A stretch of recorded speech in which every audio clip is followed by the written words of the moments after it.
안녕하세요. 찐테크TV입니다.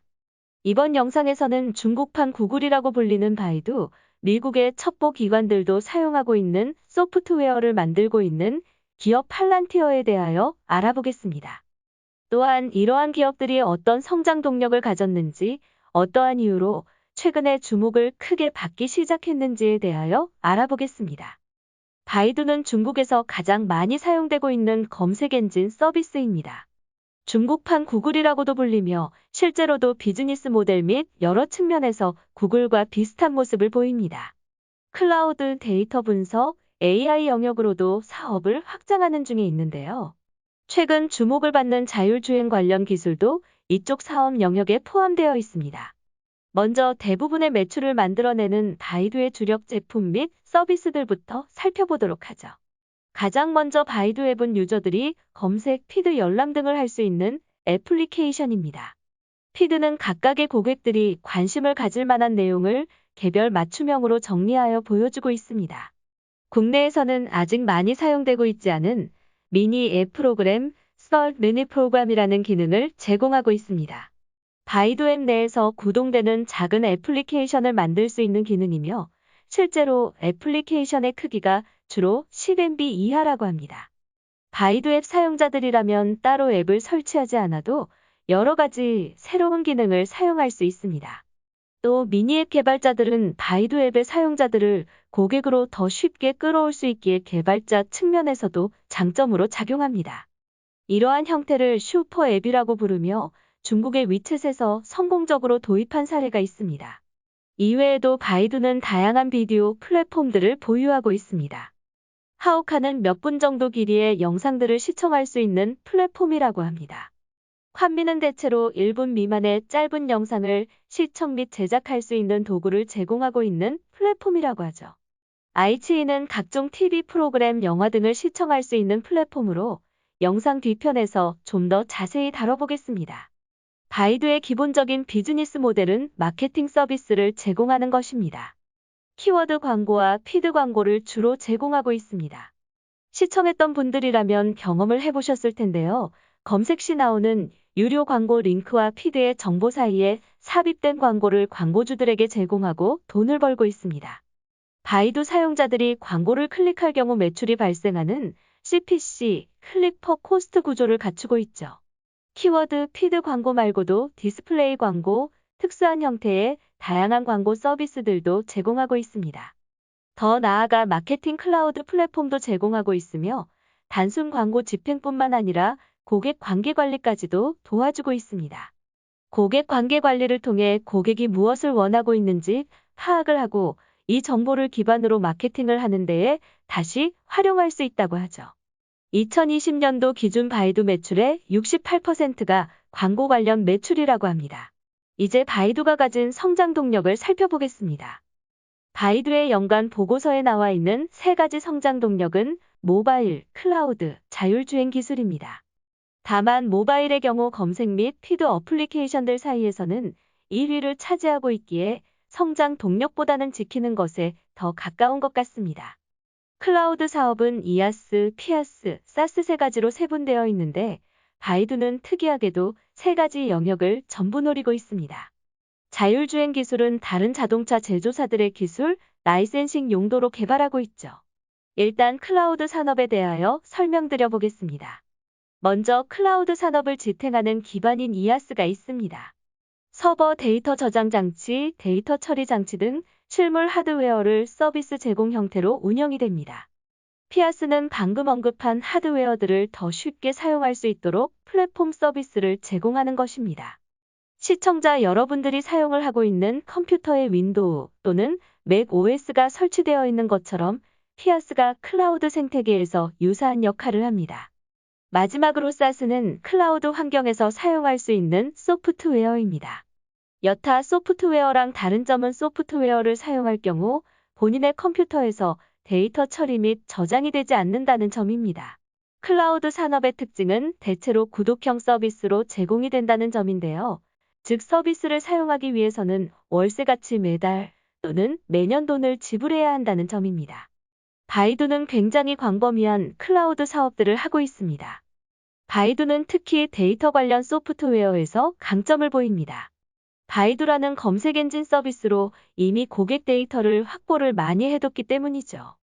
기업 고객에게 이러한 데이터를 이용하여 수요 예측과 같은 서비스를 제공할 수 있습니다. 또 바이두 하면 아폴로라는 자율주행 서비스를 빼먹을 수 없겠죠? 레벨 3, 레벨 4 자율주행 기술에 투자하고 있다 합니다. 자율주차 서비스는 2018년도부터 제공했다고 하며 2020년도 12월부터는 도심 지역에서도 사용할 수 있는 자율주행 기술까지 개발했습니다. 로보택시 시장도 노리고 있으며 2020년 10월부터 베이징에서 상용화를 시작했다고 합니다. 다만 자율주행 사업들은 아직 초기 단계 사업들이기에 매출이 크진 않다고 하죠. iQ는 중국의 넷플릭스라고 불리는데요. 베이듀가 인수를 한 기업이죠. 월 구독제와 광고 모델을 동시에 운영하고 있으며 월 유료 구독자 수가 1억 명이 넘어갈 정도로 상당한 규모를 자랑합니다. 다만 2019년도 대비 20년도 유료 구독자 수는 감소했다고 합니다. 바이두의 매출은 2019년도 대비 감소했습니다. 광고 매출이 감소하였으나 성장 동력으로 삼고 있는 기타 매출들은 성장했습니다. 2020년도 영업이익은 19년도 대비 증가하였으며 18년도 대비 감소하여 2.2비 달러 정도를 벌었다고 합니다. 2020년도 기준 장기 차입금은 없으며 미래의 매출로 인식될 이연 매출은 105밀리언 달러 정도가 있습니다. 2020년도 이연 매출 역시 19년도 대비 감소하여 다소 안 좋은 모습을 보이고 있습니다. 다음으로 소개를 드릴 기업은 팔란티어입니다. 팔란티어는 데이터 분석 소프트웨어를 만들고 있는 기업이죠. 과거 미국의 주요 첩보기관인 CIA, FBI 등과 일을 하고 있다는 사실이 세상에 알려지며 화제가 되었던 기업입니다. 이제는 정부기관 이외의 민간 기업들도 고객으로 받고 있습니다. 일단 팔란티어가 무엇을 하는 회사인지부터 알아보겠습니다. 데이터 속에서 숨겨진 패턴을 찾아내는 소프트웨어를 만드는 회사라고 알려져 있는데요. 이해를 돕기 위해서 팔란티어의 소프트웨어가 사용되고 있는 예시를 몇 가지 가지고 와봤습니다. 자동차 제조사들은 생산 라인의 데이터들을 이용하여 불량품을 잡고 품질 관리를 하는 데에 사용하고 있습니다. 또 제약회사들이 임상 시험 진행 시 놓칠 수 있는 결과들을 해석하는 데에 도움을 준다고 하죠. 엔지니어들이 언제 기계를 유지 보수해야 하는지 최적의 시간도 알려준다고 합니다. 사람은 직감적으로 경험적으로 여러 가지 결정을 내립니다. 그러기에 사람은 얼마나 많은 경험을 해보았는지 아는 만큼만 정확한 결정을 내릴 수 있습니다. 팔란티어의 소프트웨어는 모든 데이터를 종합하여 결정을 대신 내려주는 역할을 하는 것입니다. 현재 팔란티어는 두 가지 소프트웨어를 판매하고 있습니다. 가장 먼저 고담은 정부 기관 중에서도 방위, 첩보 기관들이 사용을 하는 소프트웨어인데요. 주로 대테러 작전 전쟁 특정 인물을 찾는데 사용을 많이 하고 있다고 합니다. 반대로 파운드리는 기업들이 주로 사용하고 있는 소프트웨어입니다. 팔란티어는 파운드리라는 제품을 데이터의 중앙 처리 장치라고 표현하고 있습니다. 팔란티어의 제품은 접근성이 떨어진다는 치명적인 단점을 가지고 있었습니다. 항공기 시추 장비 공장 등 너무 광범위한 장소에서 이 소프트웨어들을 설치해야만 했거든요. 그러다 보니 소프트웨어를 설치 및 업데이트를 하는 데에만 많은 전문 인력이 필요했으며 비용도 많이 들었습니다. 그래서 팔란티어는 아폴로라는 소프트웨어 전달, 배송 기능이 담긴 인프라 플랫폼을 개발하였습니다. 팔란티어의 제품이 어떠한 환경에서도 작동할 수 있도록 도와주며 소프트웨어 업데이트도 자동으로 되어 인력이 추가로 필요하지 않게 되었습니다. 덕분에 이러한 소프트웨어 설치에 필요한 인력이 5분의 1로 줄었고 그만큼 비용 역시 감소했습니다. 비즈니스 모델은 조금 독특한데요. 일단 거대한 기업들 또는 정부를 상대로만 영업하고 있습니다. 사람이 직접 처리 및 해석할 수 없을 정도로 많은 양의 데이터를 보유하고 있고 실시간으로 수집되는 경우에만 팔란티어의 소프트웨어를 사용할 만하기 때문에 아무래도 개인 소비자 및 소규모 기업체가 사용하기에는 어려움이 존재합니다. 따라서 절대 고객의 수는 매출 규모에 비하면 적을 수밖에 없으며 2020년도 4분기 기준 139개의 고객사를 보유하고 있습니다. 그리고 보유 고객 수도 꾸준하게 증가하는 추세입니다. 아무래도 고객의 수가 적다 보니 고객사 한 개당 발생하는 매출이 매우 중요하게 작용합니다.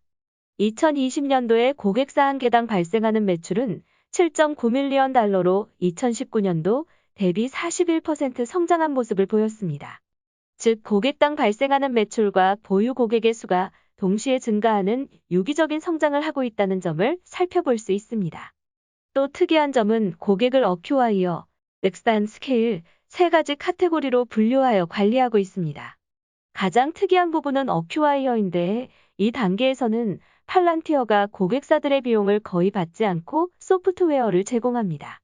고객사의 내부 시스템에 팔란티어 소프트웨어를 시키는 것을 목표로 하고 있죠.